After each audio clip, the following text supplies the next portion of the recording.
Pollution-absorbing polymer, roads covered in canopies and more smart motorways are being considered by Highways England. The measures, which also include proposals to expand the rapid charging network for electric vehicles, are included in its air quality strategy. Many motorway service areas have already installed rapid charging points, but Highways England says it will work with operators to ensure this becomes a comprehensive national network. It says it is already working to ensure that 95% of the network will have a charging point every 20 miles, and, where possible, these will be rapid charge points that can charge an ultra-low-emission vehicle ULEV in less than 30 minutes. Furthermore, to ensure it identifies the right measures to improve air quality and deploys them quickly on the network, it is undertaking 10 pilot studies which started in 2015 and are due to end next year. They include a trial of a barrier incorporating a new polymer material with the potential to absorb nitrogen dioxide (NO2). Highways England started trialing an air quality barrier on the M62 in 2015. The 100-meter-long barrier was initially 4 meters high before being raised to 6 in early 2016, after which the polymer was introduced. If successful, they could be rolled out across the network to pollution hotspots. However, Highways England says it is also investigating if it can reduce the costs to construct a canopy which would work in combination with the barriers to create a pollution tunnel.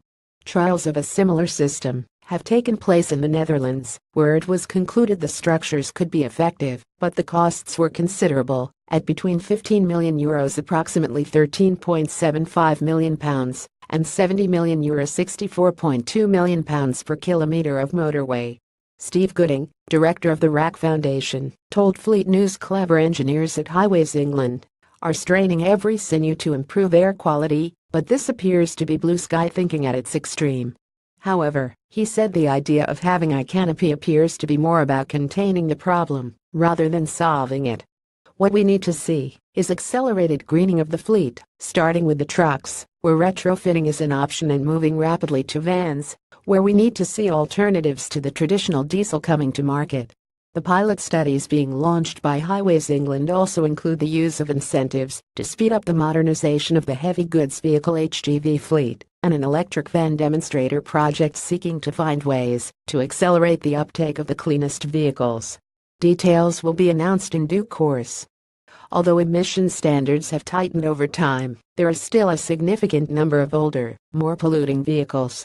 For example, HGVs remain on the road for around 7 years before they are replaced with cleaner vehicles, while cars typically have a 15-year shelf life.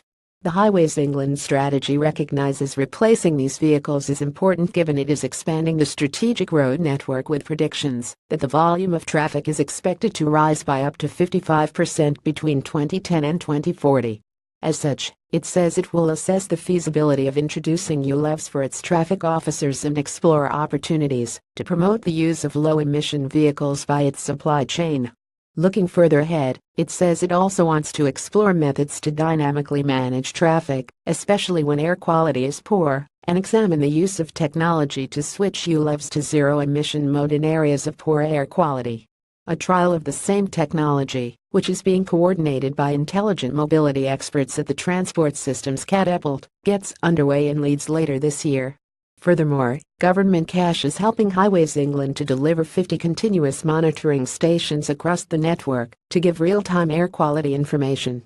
The first new monitoring stations were installed on the M1 through South Yorkshire and have been operating since summer 2015. It says that many more stations are now operating across the network, and it is hoping to complete their installation by spring 2018.